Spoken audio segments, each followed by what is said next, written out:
Welcome back to espresso. और आज espresso के सेकंड आवर के अंदर आई एम वेरी एक्साइटेड क्योंकि हमने एक बहुत जबरदस्त सेगमेंट प्लान किया एक्सप्रेसो ने इटालियन एम्बेसी के साथ मिलकर, जिसमें हम ब्रेस्ट कैंसर के हवाले से बड़ी जबरदस्त किस्म की अवेयरनेस कैंपेन लेकर तो चल ही रहे हैं। उसमें हम खास तौर पे कुछ सवाल जवाब का सेशन करेंगे। इटालियन एम्बेसी बहुत सारे सुफरा की जो एलिया है वो हमारे साथ होंगी, शौकत खानम के डॉक्टर होंगे और हम ब्रेस्ट कैंसर के हवाले से बात करेंगे। लेकिन उससे पहले हम जाएंगे अपने सेगमेंट माइंड मैटर्स में हिना नियाजी और वकार अहमद मलिक के जाने। Over to you guys.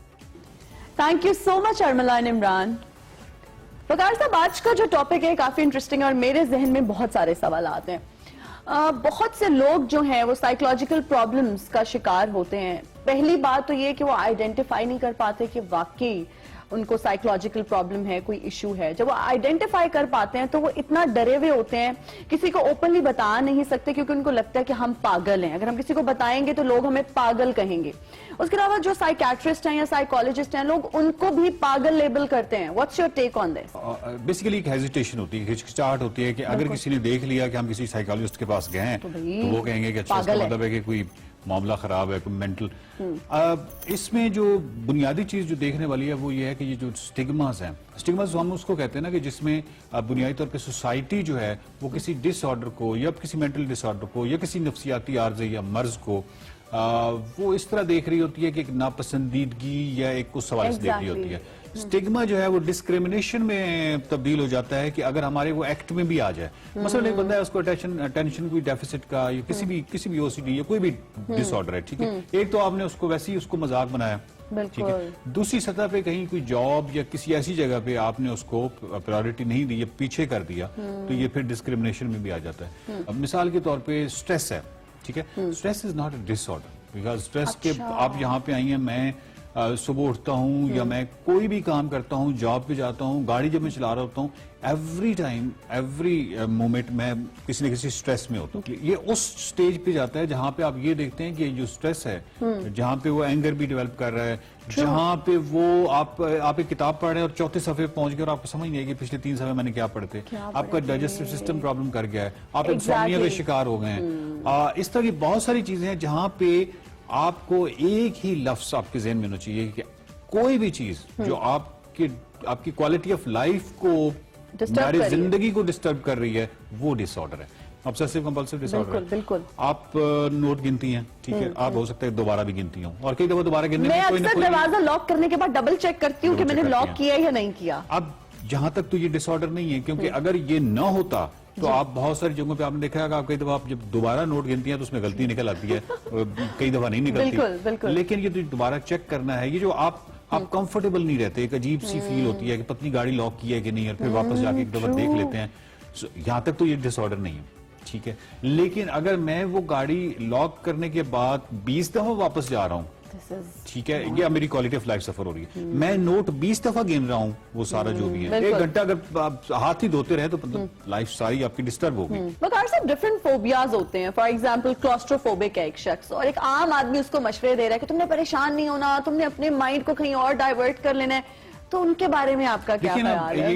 ये बड़ी दिलचस्प आपने बात की, क्योंकि जनरली बहुत सारे डिसऑर्डर्स पे, बहुत सारे फोबियाज पे, इन तमाम चीजों पे जिसको कहते हैं कि आम आदमी या इस तरह एक्सपर्ट बन के वो दूसरों को मशवरे दे रहे होते हैं, वो बड़े गलत मशवरे दे रहे होते हैं। क्लास्ट्रोफोबिक जिस तरह आपने बात की कि एक बंद जगहों का या एग्जिट का जो खौफ है, उस सिलसिले में मैंने किसी को समझाने के लिए एक दफा एक बात की थी कि भाई ये बिल्कुल ऐसे है जिस तरह आपके ऊपर कनपट्टी पे कोई पिस्टल रख दे और वो 10 to 1 या 0 तक काउंटिंग करे रिवर्स, और वो कहे कि जब मैं 0 पे पहुंचूंगा तो मैं फायर कर दूंगा, और एक्चुअली उसने करना है, आपको ये पता है कि इसने कर देना है, ठीक है। और वो जो 10 to 0 का जो इंटरवल है, 10 to 1 का, उसमें आप मुझे मशवरा ये दे रहे हैं कि आप जरा अखबार पढ़ लिया करें या मोबाइल की तरफ कुछ और कर लिया करें जी। तो आपको मालूम नहीं है कि वो पैनिक अटैक जो है वो किस लेवल पे इंटेंस होता है, तो वो उसी बंदे को पता होता है जिस पे वो गुजर रही होती है। अच्छा वकार साहब, अक्सर देखा ये गया कि शादीशुदा कपल्स साइकियाट्रिस्ट या साइकोलॉजिस्ट के पास इसलिए नहीं जाते कि हमारी जो पर्सनल मैटर्स हैं उनको पता चल जाएगा, हमारी अंदर की जो बातें लड़ाई हैं वो उसको पता चल जाएंगी, तो उनके लिए आप क्या कहेंगे? देखिए, बिल्कुल ज़हन से ये निकाल दें कि साइकोलॉजिस्ट को आपकी किसी बात से जरा सा भी कोई ताल्लुक है या उसको जरा भी इंटरेस्ट है उस तरह से इंटरेस्ट है एग्जैक्टली, वो आपके लिए बहुत हवा बातें हैं या आपके लिए वो बहुत बड़ी बातें हैं। साइंटिस्ट जो होता है या जो साइकोलॉजिस्ट होता है वो हर चीज को बड़ा ऑब्जेक्टिव देख रहा होता है जी। बहुत ऑब्जेक्टिव अप्रोच के साथ देख रहा होता है। उसने वो जो जो चीजें नोट करनी होती हैं, जो जो चीजें मिसाल के तौर पे अगर आप कोई सेशन कर रहा है, मतलब मैं आपके साथ अगर सेशन कर रहा हूँ तो मैं बुनियादी तौर पे आपके साथ पूरे सेशन में बहुत सारी चीजें, मिसाल मैं फ्राइड एंड स्लिप जो है जिसकी यानी जिसको कहते हैं ना कि अचानक मुंह से कुछ निकल जाना, जी, जी, जी, जी। कुछ और निकल जाना हाँ जो जी। आपको कहीं सोचते थे, इस तरह की टेक्निकल चीजों का वेट करूंगा कि वो किस जगह पे निकलेंगे, तो उन चीजों को मैं नोट डाउन करते रहूंगा। तो आप इमेजिन करें कि मुझे आपके कंटेंट से गरज नहीं है कि बीवी ने मियां को क्या कहा, मियां ने बीवी को क्या कहा, Exactly. मुझे उससे नहीं है, मुझे वो चीजें निकालनी है और उसके Solution बाद क्या है? हाँ उसके बाद उसकी ट्रीटमेंट प्लान बनाना है। बिल्कुल। तो इसलिए बिल्कुल हर बंदे को ये साइकोलॉजिस्ट के पास जाती हुई कतन ये नहीं सोचना चाहिए कि वो मेरी बहुत पर्सनल बात है, वो आपकी पर्सनल जो है वो सबकी पर्सनल है, Personal एवरीबॉडी है। नोज, और साइकोलॉजिस्ट को वैसे ही पता होती है। आप बिल्कुल आपने ये नहीं देखना कि लोग क्या कह रहे हैं, लोग बेसिकली आपने ये साबित करना है कि आप एक पढ़े लिखे आदमी हैं, ठीक है, और आप एक पढ़ी लिखी रविश अपना रहे हैं और आप एक साइकोलॉजिस्ट के पास जा रहे हैं। So, तो बिल्कुल इसको जेहन से निकाल देंगे लोग क्या लोग कहते हैं। क्या ठीक है, कहेंगे। सो गेट ट्रीटमेंट, ये तो बिल्कुल जिसको कहते हैं ना कि पहली चीज है। ठीक है।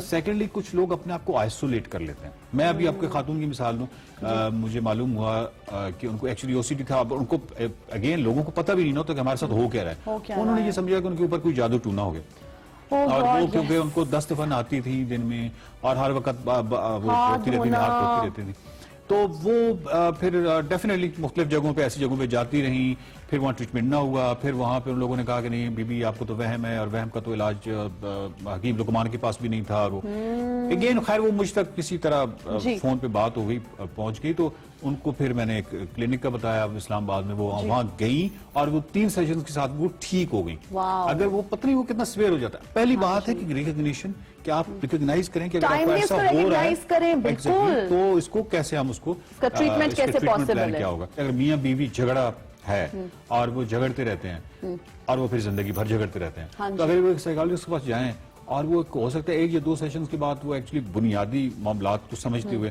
उनको कुछ टिप्स दे दे और वो झगड़े खत्म हो जाए, खत्म हो तो इससे जाएं। क्वालिटी ऑफ लाइफ एनहांस होगी या नहीं, इससे साइकोलॉजिस्ट को क्या लगे कि आपके दरमियान में क्या चल क्या रहा चल रहा है। है। Thank you very much. बिल्कुल सही बात है। थैंक यू वकार साहब। Thank you.